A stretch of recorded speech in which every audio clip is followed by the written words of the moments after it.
So the final pieces came in for my new trail camera system. It's this little switch right here. And this, I just kind of programmed it by wire to do the blue light only when I depress the button. So normally you would wire the red and black to your positive and negative as per normal. But I'm actually just putting the red on the other end of the switch, so that because it's a live wire that's going to be going through that, this input portion of the switch will be able to not only power the device, but be the switch line to which gets disconnected to disconnect the cameras. So this will let me know that the cameras are on versus off, and that way I can easily identify it. And I don't want the blue light going while I'm driving. And these little grab handles, I bought that. It's like a motorcycle on-off headlight switch, and these handles will fit that perfectly. So I'll put it over on the driver's side up above the little phone mount there and put that in. And what happened is when I put the whole system in, which is pretty amazing, I'm not gonna lie, and I made a makeshift switch. If you ever need to make one of these, this is a real handy dude. This little guy right here, one of these little inputs, I just folded it over and then packed it in with copper wire so it's a solid connection. So then I just made this little makeshift switch up there, which allows me to put this into it.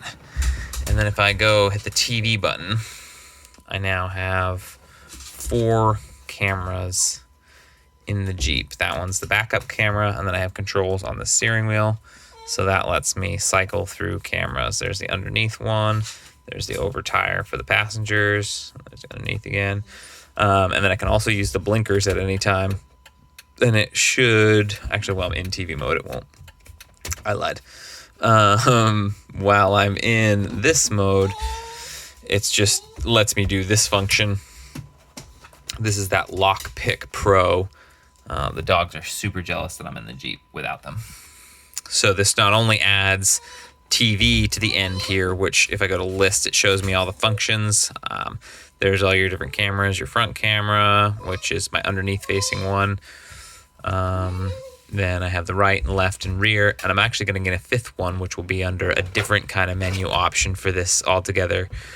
And that will be under the video system that goes along with the vehicle. And that's a little bit more advanced, and I'll kind of go over that once I get the next camera and set that up. And I have a DVR that will be going to that camera, which will be under, if you go to this, the VES, the Vehicle Entertainment System, this will play video to another source. So I'm actually running the VGA through and back, and I'll have it play on this little TV. So if I ever want to run a DVD, I can. Not that I ever will, but why not if it already has the functionality to do so.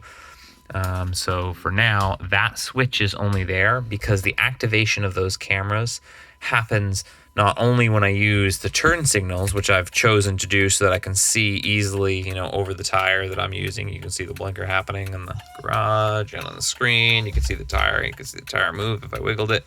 But it's nice to be able to see that approach angle and your what obstacles are in front of your vehicle.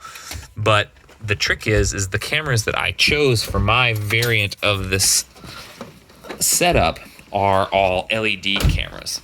So all of mine have an LED halo around them.